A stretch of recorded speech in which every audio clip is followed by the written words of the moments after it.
Welcome back to Sunday Night in America. Why does the same drug cost more in the U.S. than Europe? Is it greed, litigation risk? Is there a role for government to play? Fairness, free markets, your health, and your money? Joining us is Louisiana Senator Dr. Bill Cassidy, who chairs the Senate Committee of Jurisdiction.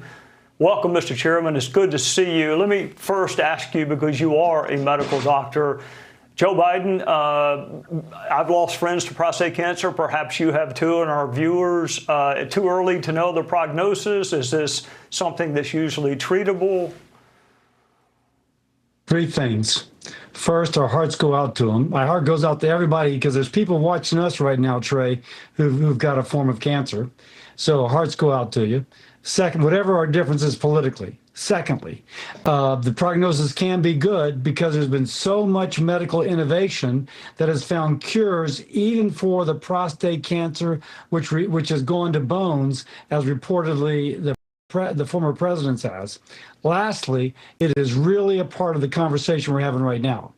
We have innovative drugs that can cure or at least really treat even things like prostate cancer going to the bone, and they're incredibly expensive, much more expensive in the U.S. than elsewhere, and that's what we're talking about, Trey. We need the innovation, but we need to be able to afford the drugs too.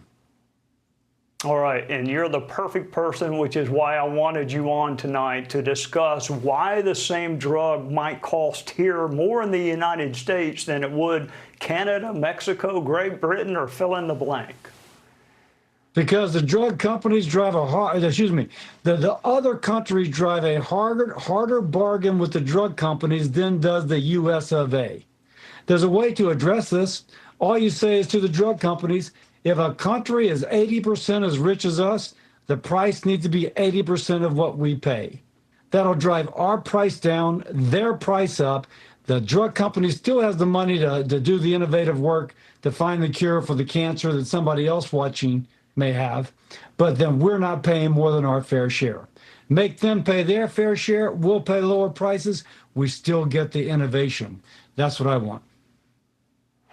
All right, Doc, conservatives typically don't like price fixing, but there is interconnectivity, as you mentioned, between health and government via Medicare, Medicaid, EMTALA, and I don't see that connectivity changing. So if you're going to provide medicine, can you negotiate on the prices? And if so, who does the negotiating? Absolutely, you can negotiate. But because by the way, Medicare negotiates on the price of what they pay a doctor, of what they pay a hospital. That's all a negotiated price. What I'm suggesting, and I think it would be I think others have suggested it too, is that we tell the drug companies, listen, the United States has got an economy and a wealth of 100. If another country has a wealth of 80, then we don't want to pay, they have to pay 80% of what we're paying. What that is going to force the drug company to do is to drive a harder bargain with that foreign government.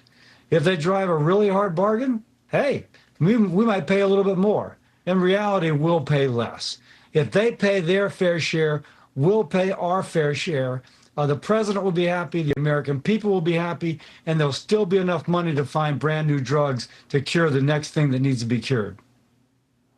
All right. Before I let you go, I'm going to ask you about some new research I read on autism, genetic, environmental. It seems like maybe there's some progress being made into unlocking that, or did I misread? I'm not a medical doctor, obviously. Did I misread the research?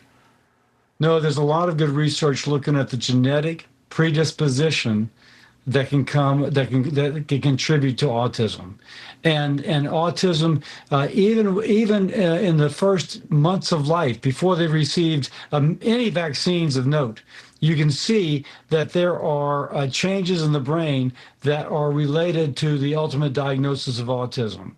So there's a lot of good research. I care deeply about this. I want this research to continue.